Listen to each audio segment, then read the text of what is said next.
network. It feels like maybe we should be coming together. Right. Should be an idea to make sure. Incredibly complicated. And The equivalent would be £572 million. Yeah. Business school, yes, but not in the Glen. These are the terms. We, the inheritors of Pittencrieff Glen and Park, given to us in 1903 by Andrew Carnegie, petitioned the trustees of the Glen to keep it intact, and ask that neither business nor developers be allowed to spoil the tranquil and peaceful atmosphere. This is what the people know, it's their heritage. 10,000 of them. 1, 2, 3, 4, 5, 6, 7, 8, 9, 10,000.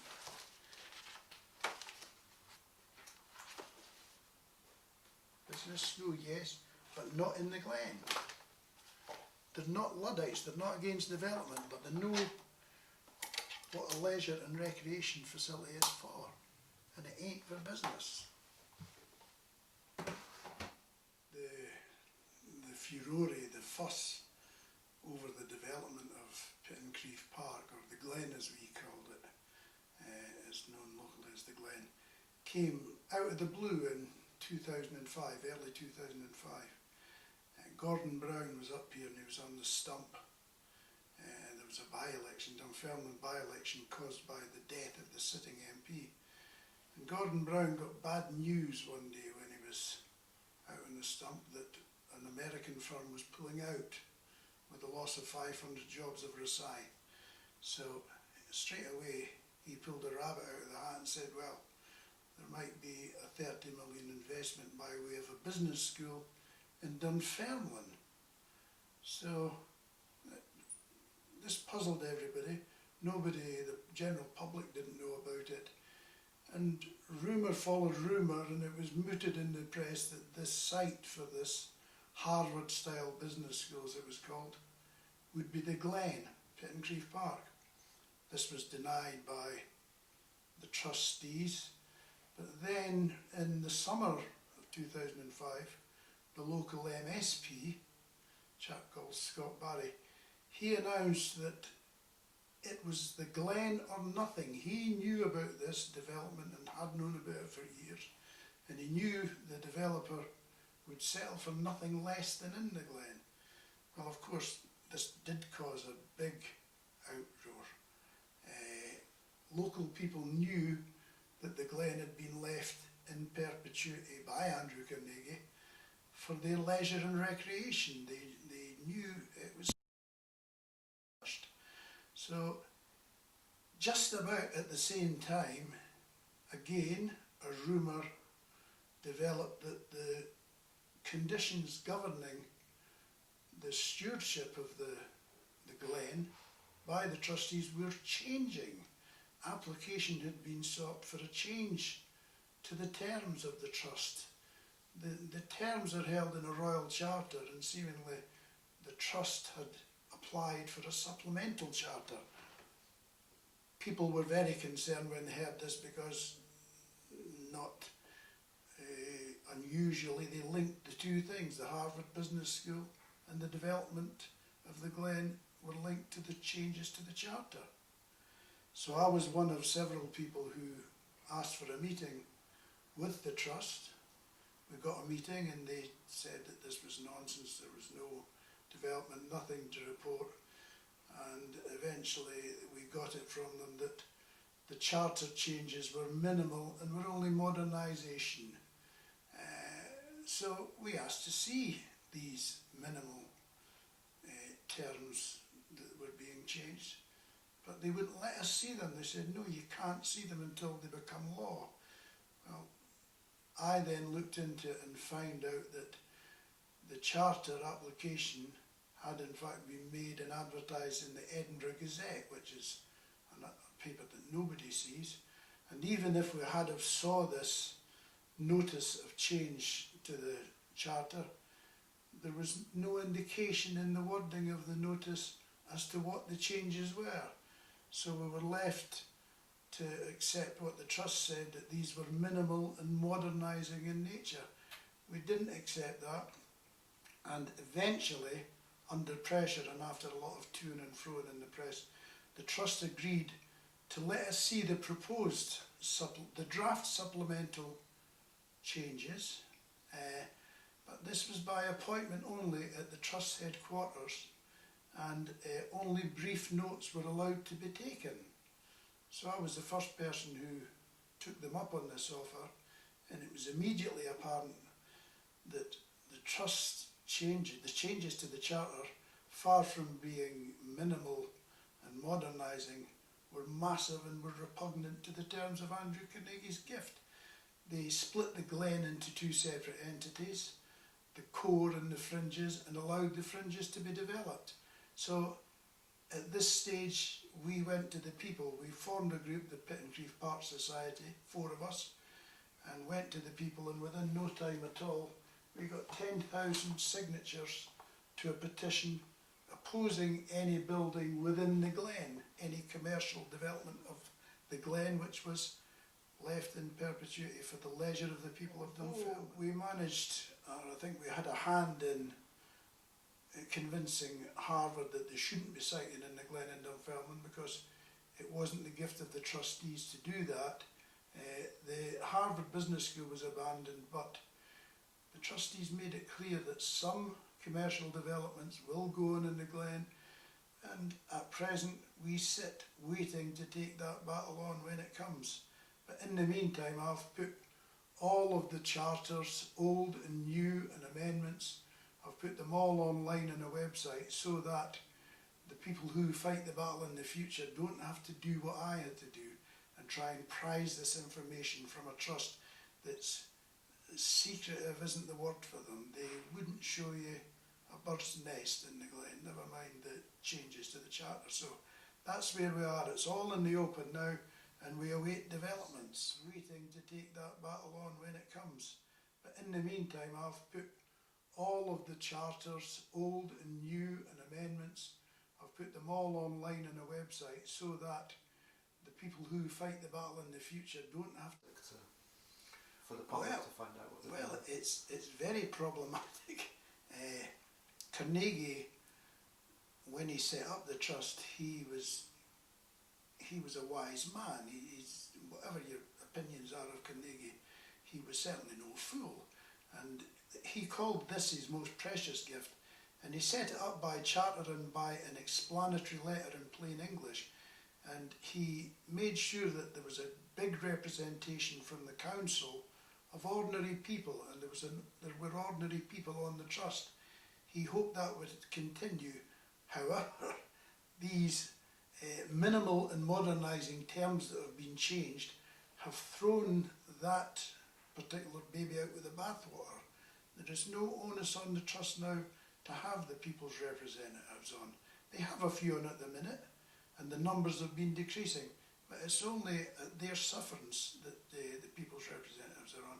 So we're very vulnerable, and my experiences with the trust, or any trust, and this one in particular, Carnegie Dunfermline and Hero Fund trustees, is that it's only as good as they want it to be. They will only show you what they want to show you. I've asked for minutes of their meetings, they won't show you them. I've asked to attend their meetings as an observer, they won't allow it. I've asked them to publish details of their property purchases and holdings, they won't do it. So a charitable trust is only as good as they decide themselves to be, and we have no say in the matter. We were always guessing at what was happening, but from 2 separate sources, one on the trust and one from the local MSP for Lenna, we found out that the Harvard Business School proposal had come about when Vartan Gregorian, and who's the chairman of the Carnegie New York Corporation, when he'd attended the turf cutting ceremony for the new headquarters in Pittencrieff Park, he must have liked what he saw, and it seems that he put Harvard onto it as a possible site for the business school. This was at the same time that Vartan Gregorian was over here for the Carnegie Medals of Philanthropy, which were presented at the Scottish Parliament. This was done at great cost to the trust, and they were giving medals to others for being philanthropists when really, if they'd have done their job, they should be getting medals themselves for their philanthropy. They were looking for donations, they were schmoozing with the rich and famous, looking to get grants from Carnegie, New York, when they should be dispensing grants here themselves. Up until the 1960s, it was funded and organised entirely by the Carnegie Dunfermline Trust. Since then, the Trust has gradually distanced themselves from the Gala Day. They have had others become more involved to the extent that this year, for the first year ever, they haven't made one penny of a donation to the running costs of the Gala Day, and they have no involvement in the organisation of the Gala Day. It's considered, I think, by them to be something that they don't want to get their hands with. They dirty on. They want to the Holyrood reception with the Aga Khan and Tom Hunter and Vartan Gregorian is where they want to be. They don't want to be messing about in the Glen with the ordinary people. So they've again gone against Andrew Carnegie's documented wishes that this be an annual event. One of the finest days in his life was spent watching the Children's Gala in its first year. It's all there in his biography. They have total disregard for that. They want nothing to do with it. Well, it's quite, because in a way the Gala celebrates the gift, the fact that they come from Absolutely, It's a absolutely. bit of a slap in the face to Yes, the people who've done yes. And the people over the years they've gradually got used to it, and I think they accept it now, reluctantly. They don't like it. But what struck me was that when, and I think we always, most of us anyway, think that there's a great apathy among members of the public in politics, and understandably so. But when the Harvard Business School affair blew up, I was amazed in collecting petition signatures in the High Street, just how strongly people really felt about that, because everybody in Dunfermline knows that the Glen belongs to them. They know it can't be sold. They know it's theirs forever. And we got 10,000 signatures in days without any problem, and we could get 20 or 30 if it needs be. So people are aware of it. They don't like it, but they don't make their views known. And people are reluctant to stick their head above the parapet, but once somebody makes a stand, yes, the people are quickly behind them. Do you think there's parallels with the situation at Glen and similar aspects of public gifts in Scotland? Yes. It's the same. I've had the same problems with another well-documented gift in Dunfermline. This was a gift by the Abbot of Dunfermline in 1322. He gifted a large tract of land to the people of Dunfermline as a common good to do with as they wished. Over the years, the council have snipped away at bits of it. There's very little of it left now. Townhill Woodlands is the only part of that gift of Robert of Crail in 1322. It's well documented. The council don't want to know about it. There have been bungalows built on parts of the land, blah, blah, blah. Others, when you go and try and pin them down to the extent of their ownership, they don't want to know.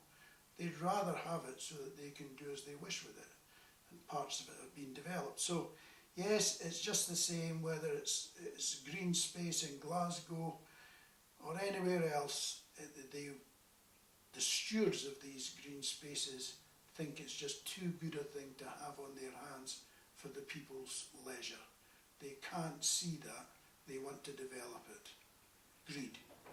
Greed. And collecting these petition signatures in Dunfermline High Street, it was amazing the number of times people came up from Northumberland, from Glasgow, from Inverness, from Leven, all with the same story. We've got the same problem at our bit. We've got a park, they're going to build in it.